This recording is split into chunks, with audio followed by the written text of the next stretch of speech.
Seems annoying dealing with all these checks. Can you have them direct deposited? So this person is referring to the green envelopes that I get that have residuals in them for being a TV writer. Now, here's the thing. The day you describe getting money in the mail as annoying is the day that you have too much money, right? Imagine I said to you, okay, I'm going to give you $3,000, but there's a catch. You have to deposit the money in your bank. Yeah, what's the catch, right? So I don't look at it that way. But this person, your point is well taken, because I could have the money direct deposited, but I don't for two reasons. First of all, this is kind of a leftover from when I was a TV writer, when I broke in on Just Shoot Me, years ago. Back then, I don't even think you could have direct deposit. And I remember being, my first weeks of being on Just Shoot Me, the senior writer said to me, just wait until you start getting these green envelopes in the mail. You're going to love it. I'm like, well, why? Well, because when the studios rerun your show, they get money and they have to pay you for the right to rerun it. And so you're going to love seeing these, green envelopes waiting in the mailbox.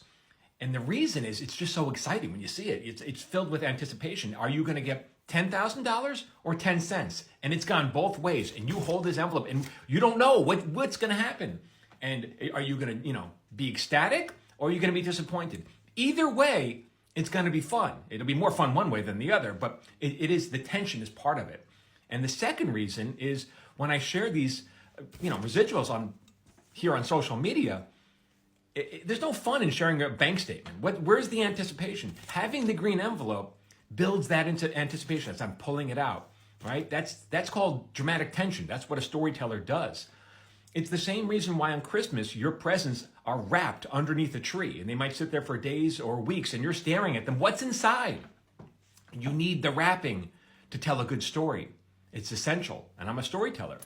And it's the same reason why my book, so my book is called The Paper Orchestra, and these are true stories, and I ask the question, what if it's the smallest, almost forgotten moments that are the ones that shape us most? So these are small stories, but if I told you without the wrapping, they'd be really boring. If I told you one of the stories in the book, it's called The Marissa Disclaimer, and it talks about how when I was in college, I dated a girl who was slightly annoying, and what did I do about it, all right? That's a very small story. Without the wrapping, it's kind of boring.